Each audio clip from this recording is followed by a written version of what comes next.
Hello नमस्कार दोस्तों आप सभी लोगों का स्वागत है आपके अपने यूट्यूब चैनल में। दोस्तों आप सभी लोगों के लिए एक नया रिक्रूटमेंट निकल के आया है CDIT की तरफ से, centre for development of imaging technology CDIT। ठीक है, चलो मैं डिटेल से बताता हूँ क्या एलिजिबिलिटी क्राइटेरिया होने वाला है, किस बेसिस पर सिलेक्शन होने वाला है, टोटली पूरा ध्यान से देखना है। ठीक है, तो देखो पहले जैसे कि यहाँ लिख भी रखा है, ये गवर्नमेंट सेक्टर की तरफ से आपकी वैकेंसीज आउट हुई हैं, गवर्नमेंट डिपार्टमेंट की वैकेंसीज हैं। ठीक है, और इसमें देखो BE-BTech एलिजिबल है, BE-BTech के साथ में डिप्लोमा भी एलिजिबल है, BSc भी एलिजिबल है, MSc भी एलिजिबल है, MCA भी एलिजिबल है। ठीक है, ये सारे स्टूडेंट इसमें एलिजिबल हो जाते हैं।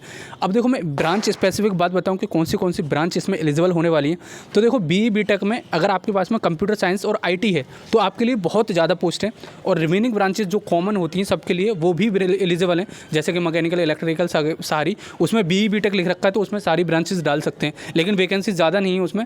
CSIT वाले और MCA वाले, MSc वाले, ये सारे एलिजिबल हो जाते हैं जो CSIT में जिसने कर रखी है। ठीक है, और डिटेल से बताऊँगा क्या आपकी होने वाली है। डिप्लोमा भी एलिजिबल है CSIT में, तो CSIT स्पेसिफिक ब्रांच है ये। और देखो एक बात और है इसमें, ये गवर्नमेंट डिपार्टमेंट से वैकेंसीज ज़रूर है लेकिन ये परमानेंट वैकेंसीज नहीं है। ये रिक्रूटमेंट बहुत बेहतरीन होने वाला है क्योंकि आपको CMO में आपकी जॉब लगने वाली है, और ये कॉन्ट्रैक्ट बेसिस की जॉब है। 2 साल के लिए इनिशियल पीरियड है, उसके बाद में 1 साल का इन्हेंस कर दिया जाएगा। चलो मैं अब आगे बताता हूँ आपको क्या क्या दे रखा है। देखो यहाँ लिख रखा है software engineer and IT personnel required for project. तो प्रोजेक्ट इंजीनियर की आपकी वो होने वाली है डेजिग्नेशन, इसके बारे में कोई डाउट नहीं होना चाहिए आपको। दूसरी बात, अब देखो जैसे कि मैंने आपको पहले बताया कि CSIT एलिजिबल है इसमें, लेकिन दोस्त इसमें 1 साल का मिनिमम एक्सपीरियंस रिक्वायर्ड है। तो इतनी सारी टर्म्स एंड कंडीशन में अगर आप फिट बैठते हो तो इस वीडियो को आगे कंटिन्यू करना और ध्यान से इफेक्टिवली देखना। ठीक है, चलो मैं आगे और दिखाता हूँ। जैसे कि यहाँ लिख रखा है CDIT इन्वाइट्स ऑनलाइन एप्लीकेशन। देखो एक बात बहुत अच्छी से यहाँ देख लो, ये केरला गवर्नमेंट की तरफ से आपकी वैकेंसीज आउट हुई हैं। CMO यहाँ लिख रखा है chief ministers online public grievance CMO office में आपकी जॉब मिलने वाली है केरला में। तो जो केरला के आसपास रहते हो उनके लिए वैकेंसीज अच्छी हो सकती हैं, और जो नॉर्थ इंडियन से हैं तो वो आप अगर डालना चाहो तो डाल दो, एलिजिबल तो हो आप। ठीक है, अब देखो यहाँ पे आओगे तो सीनियर सॉफ्टवेयर इंजीनियर लिख रखा है, 5 वैकेंसीज हैं जिसमें 26 से लेकर 50 साल के लिए आप वैलिड हो, एज लिमिट है आपकी, और BE-BTech होनी चाहिए, MCA होनी चाहिए, MSc होनी चाहिए, CSIT, इसमें मिनिमम 5 साल का एक्सपीरियंस चाहिए आपको। और यहाँ पे कुछ स्किल्स दे रखी हैं, 60,000 से लेकर 70,000 पर मंथ आपकी सैलरी हो जाएगी इसमें। और नीचे आओगे तो सीनियर सॉफ्टवेयर इंजीनियर, यहाँ एक वैकेंसी है, यहाँ पे भी 26 से लेकर 50 साल आपकी एक्सपीरियंस एज लिमिट होने वाली है। BE-BTech होनी चाहिए CSIT में, MCA MSc, तो भी आप एलिजिबल हो जाओगे 5 से 7 साल का। अब देखो मैं आपको कम एक्सपीरियंस वाली वैकेंसीज दे देता हूँ जिसमें कम एक्सपीरियंस रिक्वायर्ड है, यानी कि 1 साल का। तो यार जैसे आप नीचे आओगे यहाँ पे, जहाँ पे आपको सॉफ्टवेयर इंजीनियर ट्रेनी देखने को मिलेगा, वहाँ पे आपको केवल 1 साल का एक्सपीरियंस रिक्वायर्ड है। जैसे कि यहाँ पे देख सकते हो आप, नंबर ऑफ वैकेंसीज 3 होने वाली हैं, 22 से लेकर 45 साल के बीच में एज लिमिट होनी चाहिए आपकी।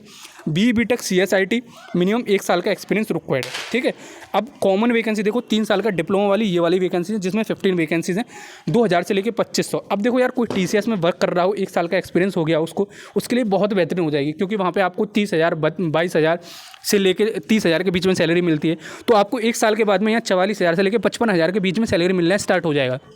और दूसरी बात, आपको जैसे ही आपका यहाँ एक्सपीरियंस हो जाएगा CMO ऑफिस में, तो आप कहीं पे भी जाके प्राइवेट कंपनी में जॉब कर सकते हो। तो ये आपका बेनिफिट रहा। अब डिपेंड आप पे करता है कि आपको लेना है या नहीं लेना है। अब मैं आगे बताता हूँ। BE-BTech कॉमन है, जिसमें देखो यहाँ पे लिख रखा है BE-BTech हो किसी भी फील्ड में, या 3 साल का डिप्लोमा हो, 3 साल का एक्सपीरियंस रिक्वायर्ड है, तो उनके लिए वैकेंसीज होने वाली हैं। तो वो यहाँ पे देख लेना, सैलरी यहाँ की आपकी ये होने वाली है। और फिर उसके बाद में डेवलपर की वैकेंसीज हैं, जहाँ पे BE-BTech CSIT में हो या डिग्री इन एनी डिसिप्लिन हो, लेकिन आपके पास में एक्सपीरियंस हो, तो ये हो जाएगा। सैलरी अच्छी खासी है। और देखो इसका जो टेन्योर है आपका जॉब का, वो 2 साल होने वाला है, प्लस 1 साल एक्सटेंडेबल, तो 3 साल का आपका टोटली हो जाएगा। तो आई थिंक ये सब कुछ आपको समझ में आ गया होगा। अब आपको अप्लाई कैसे करना है, लास्ट डेट कब है, कितनी एप्लीकेशन फीस है, उसके बारे में डिटेल से सुन लो। आपको वैकेंसीज के बारे में नेचर पता चल गया कि कौन सी वैकेंसीज होने वाली है, कितना एलिजिबिलिटी क्राइटेरिया वो पता चल गया। अब देखो सेकंड पार्ट में बताता हूँ। यहाँ पे आपको 21 अक्टूबर से पहले फॉर्म सबमिट करना है। ठीक है, जो भी एलिजिबल हैं या फिर जो फॉर्म भरना चाहते हैं उनको 21 अक्टूबर से पहले फॉर्म भरना है, और ऑनलाइन एप्लीकेशन फॉर्म भरना है। इसमें कोई भी ऑफलाइन तरीका नहीं है, तो ऑनलाइन भरना है। और यहाँ पे सब कुछ मेंशन कर रखा है, कैरियर में जाके आपको भर देना है। लिंक मैं डिस्क्रिप्शन में प्रोवाइड कर दूंगा, तो उसकी टेंशन आपको लेनी नहीं है कि कैसे जाना है, कहाँ पे अप्लाई करना है। ठीक है, और सब कुछ यहाँ रिलैक्सेशन एज वगैरह जो भी देखने को मिलती है वो सब कुछ देखने को मिल ही जाएगी। यहाँ लिख भी रखा है, रिलैक्सेशन इन एज और number of year of experience may be consider for the post 1 and 2 in case of exceptionally deserving candidate. ठीक है, अगर बहुत ज़्यादा एक्सेप्शनल आपके पास में स्किल्स है तो आपके लिए हो जाएगा। ठीक है, और प्रूफ ऑफ क्वालिफिकेशन देखो इसमें किस बेसिस पर सिलेक्शन होगा ये भी इसमें मेंशन कर रखा है। आपके जो भी डॉक्यूमेंट है उन सबको देखा जाएगा और एक्सपीरियंस वगैरह जो भी है जो मांग रखा है वो सब देखा जाएगा। उसको इंट्रोस्पेक्ट करने के बाद में आपको डिसीजन लिया जाएगा। टेस्ट की, रिटन एग्जाम की, इंटरव्यू की कुछ भी मेंशन नहीं कर रखा है इसमें as far as my knowledge. तो जैसे ही आपको कोई भी इन्फॉर्मेशन आएगी मैं आपको प्रोवाइड कर दूंगा और आप अप्लाई कर सकते हो। ठीक है, आई थिंक आपको पूरा नोटिफिकेशन समझ में आ गया। चलो फिर मिलते हैं अगली वीडियो में, जब तक के लिए जय हिंद, जय भारत।